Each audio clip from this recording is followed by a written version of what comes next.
Hello! Welcome to week 1 of the BPL Draft League in the Tachyon Cutter Division. Our week 1 opponent is Nfish, and his team is as follows. We're looking at Palafin, Terra Ogerpon, Teal Mask, Kyurem, Ursaluna Blood Moon, Yuxi, who is also a Terra Captain, Talonflame, Arbok, Spiritomb, Klefki, Golem, Chargeable. A lot of little clutter right down here. We're not super concerned with these 4. The main issues we have are these 7. I do not anticipate any of these 4 coming to this game. As I was looking at this team, I was like, okay, Ursa's really hard to deal with if it's a Life Orb set. I mean, Trick Room is possible if Spiritomb comes, but it's just so unlikely that that would be what he brings against me, given I have Ting Lu, which is slower than a majority of his team. Though he does have Palafin to Jet Punch away the Sorrows. I figured the most likely combination of Pokemon that can come to fight me here is Palafin, Ogerpon, Kyurem, Ursaluna, Yuxi, Klefki.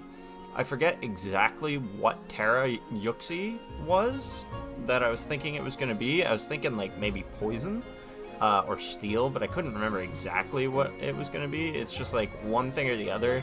It was going to act as either a Mega Diancie pivot or a Quaquaval pivot, and I really wasn't sure which it was going to do. So I just prepped with that in mind. Like, I didn't really care about Yuxi, but let's just get into my game plan here, because I am fully expecting Specs Kyurem and Banded Palafin. I think that combination of Pokemon is extremely dangerous for me to deal with. And here's the team we're looking at. We are looking at Diancie with a dedicated Quaquaval Scarf lead. We are looking Terra Water Wave Crash with Close Combat, U-Turn, and Knockoff for a variety of other options. Our Diancie this week is running Stealth Rocks and Heal Bell, because there's a lot of status that can be thrown at me in the opponent's team with either Talonflame's Flame Body, burning Quaquaval, Weavile, or even Ting Lu on contact. Well, Ting Lu wouldn't be contact, but you get my point. We are potentially getting paralyzed from Prankster Klefki on Quaquaval, on Empoleon, or on Diancie. Well, not Diancie, but like, there's a lot of Pokemon here that I don't want getting paralyzed, I don't want getting burned, and if Kyurem freezes something, we're in a world of trouble too. So I figure having Heal Bell on Diancie is really nice, because this thing's not going to be super active due to the combination of Klefki and Yuxi being able to switch into it. And Palafin, obviously, with its Jet Punch, and Ogerpon outspeeding it just straight up. But Scarf Quaquaval does seem a little weird just because of that Ogerpon being able to terrestrialize and boost its speed by 1 stage. But I think it'll be fine because my opponent really does not take a combination of water or fighting moves, especially not water moves when they're Terra boosted or if they have a Moxie boost up. To get Quaquaval to sweep, we are going to need to take out Ogerpon, or we need to bring down Yuxi and Klefki to half health. Same goes for Palafin. Kyurem will die to a Terra Water Wave Crash if and only if it is below like 40%. Otherwise, it's a roll. Yeah. With my EVs, I outspeed everything that is relevant, and I did not try to outspeed anything at +1 because I figured that was impossible. The only thing that came to mind was +1 Ogerpon and +1 Kyurem, and if Nfish wants me to be slower than his Kyurem with my Quaquaval, that will be how it is. But because we are expecting Specs Kyurem, I am very comfortable running Scarfed Quaquaval. Next up on the list, we have a Leftovers Shaman with Seed Flare, Protect, Synthesis, and Healing Wish. Healing Wish for if something is status, say my Quaquaval or my Pecharunt, it's able to Healing Wish and restore them back to full HP, removing their status. We have Synthesis, Seed Flare, and Protect to mainly stall out the Ursaluna's Blood Moon attack. because that is going to be doing roughly 50% Shaman. Shaman is our dedicated Ursa switch-in. I would expect Life Orb if I see Spiritomb. Otherwise, I am expecting Covert Cloak or Clear Amulet to either trap or be able to switch into Pecharunt better. But I do believe it will be one of those items because I don't think Spiritomb's coming. Because Trick Room just feels unreasonable. Next up on the list, we have our star player for the match, Pecharunt, with a Rocky Helmet, Malignant Chain, Toxic, Recover and Parting Shot, Toxic for hitting the Ursa Blood Moon, because I am expecting Covert Cloak more than Clear Amulet, but I'm going to be wary of both. We do have to be wary about Ogerpon switching in on a Parting Shot, too, so I'm not 100% sold on switching via Parting Shot on Ursa anyways. I'm just not going to give him the chance. And we can always switch Pecharunt into either Paladin or Ogerpon. Though, if this thing is Wave Crash with Choice Band, we're taking massive amounts of damage anyways. Shaman is a specially defensive set, fully special defense to deal with Ursa Luna, so we are running Terra Grass on Pecharunt in order to better take water hits from Palafin if they are abandoned. If it's a setup Palafin, or if it's Covert Cloak Palafin, which could be some type of nonsense, Toxic will manage well. I'm expecting Wave Crash, Ice Punch, maybe either Drain Punch or Close Combat, and if it's going to run a setup move, it'll be Bulk Up. So, a substitute is also possible. This thing just has 4 moves, so it has to pick and choose wisely, but I am expecting Band with Jet Punch, Wave Crash, Ice Punch, and Close Combat. Next up on the list, we have Heavy Duty Boots and Polion. This was one of the ones I wasn't 100% sold on bringing. I definitely think I could have EV'd this better. I probably should have EV'd this more to deal with Kyurem, more specially defensive. But I have enough to live 2 Specs Freeze Dries, and I have enough defense to not get 2-hit KO'd by Paladin Banded Wave Crash. We just have Flash Cannon for Kyurem. It also hits Klefki well, Roost for recovery, Flip Turn, and this is my Defogger. We only have 1 form of hazard removal, and I do not want hazards going up on my side of the field. If they do, I want to remove them. This can also work as a Klefki switch-in, though I don't know how incentivized I would be to throw it in on that. If it was on the field, when I'm usually just going to want to be killing Klefki at the earliest possible opportunity. I expect Klefki to come in on Shaman or something. I can't really afford to switch Diancie in on Klefki regarding all of the things it can throw at me, but we have to be wary about it regardless, because it is one of the biggest threats to my team, with T-Wave paralyzing Quaquaval, or Pecharunt, or not this. But we don't want this getting paralyzed.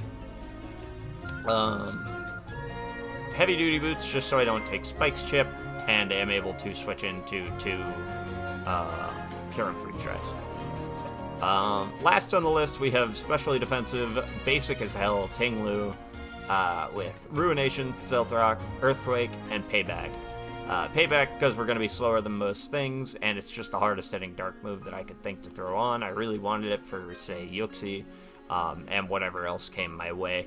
Ground wasn't fantastic into this team, and I figured Payback does his job well.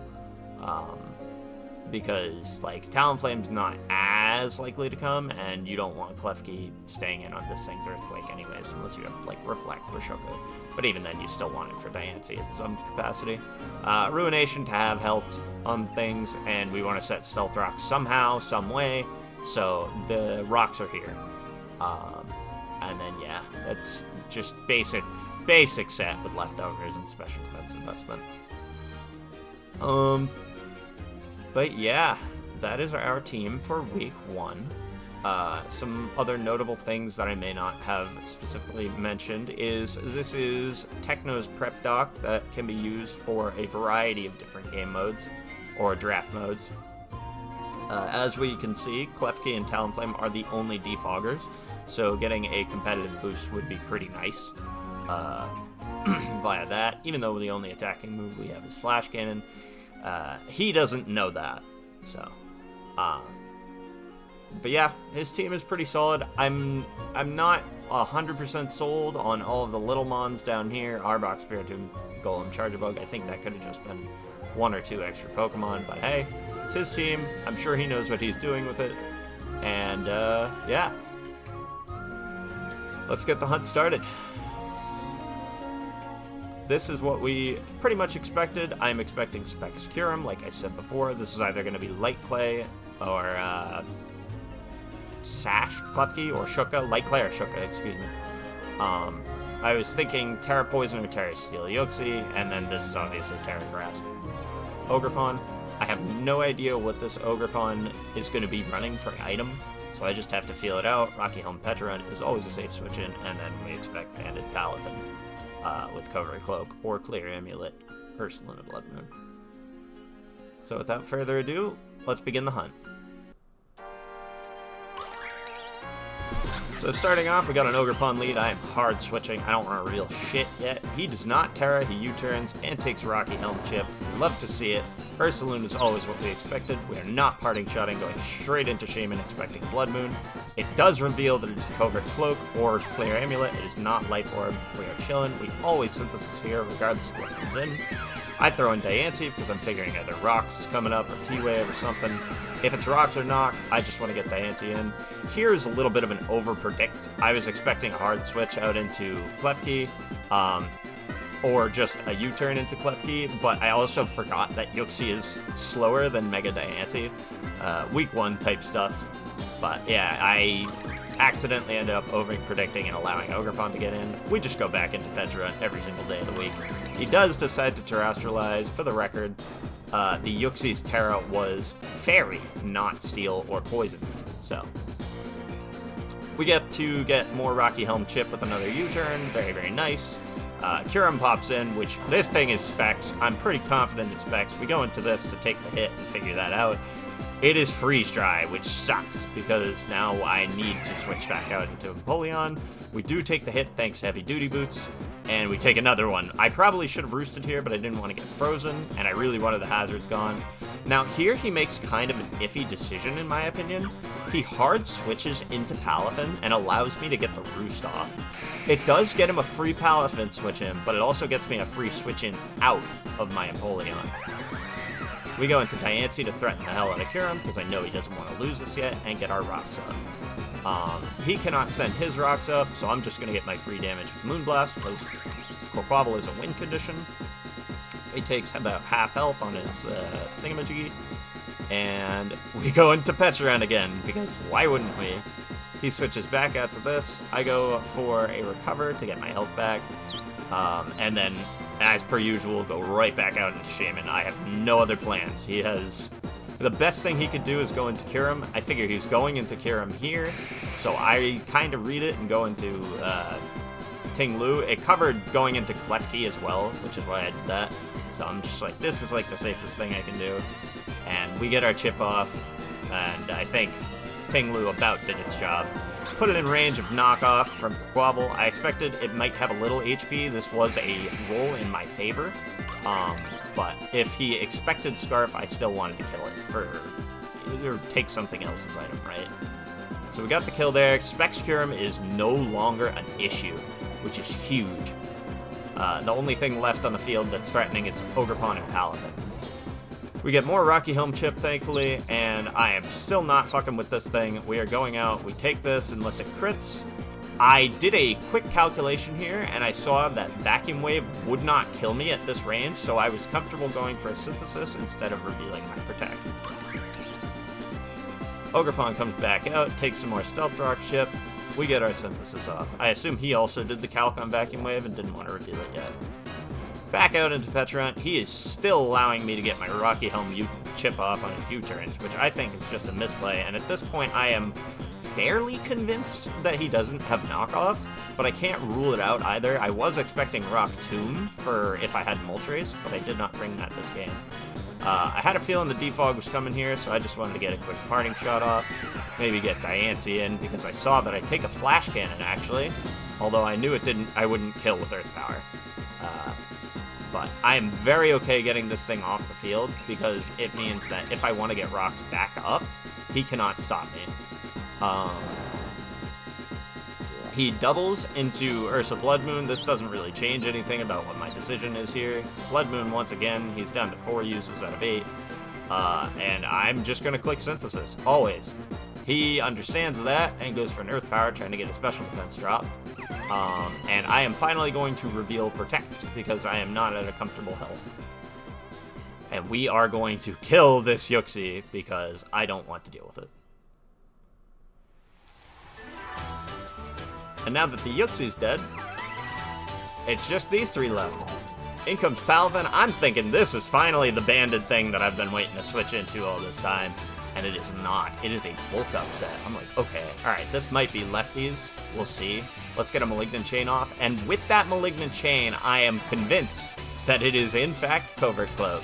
So we are using Parting Shot, finally, because he can't get the Defiant boost on his Ogerpon. We eat that Blood Moon, and of course, we are gonna Synthesis. Because we are a degenerate staller on that Pokemon, because it is way too strong for the rest of my team. Finally revealing the Swords Dance. I'm like, I don't want to take any risk of this thing having knockoff and just being chicken to reveal it the whole time, so we're gonna Terra. It's not gonna threaten me with the Palafin. We'll eat this hit freely. Like, I'm fine with whatever. He gives me the Ogerpon finally and brings in the Ursa. I could have Parting Shotted here for free, but I decided not to. I just went straight into Shaman. Probably a misplay on my part. But we're chilling, because this matchup is never winnable.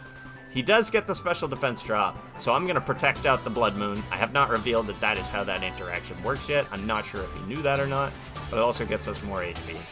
He gets the Vacuum Wave off, knowing he's going to die to the Seed Flare. And here, I make a fatal mistake. Instead of just straight up attacking and sacking my Shaman, I think, okay, let's preserve a little differential, right? Instead of a 4-0 win, or a guaranteed 4-0 win, let's go for the 5-0 win. Big mistake, and I'll show you why. I am now Terra Graz Pecharunt. He has Bulk Up. I'm always clicking Malignant Chain here. And I suddenly realize, oh shit, this could be Covert Cloak Palafin. If this is Covert Cloak Palafin, I'm screwed if I don't get this thing poisoned. And he has Acrobatics. So I'm like, oh shit. As soon as I click Toxic, I'm like, please don't be Lum. Please don't be Lum. And it's Citrus.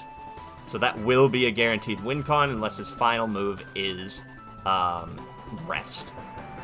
And I have scared the shit out of myself, cost my Pecharunt its life, and Shaman is going to take out the win. Or take out the Protect for the win. Yep. That's game.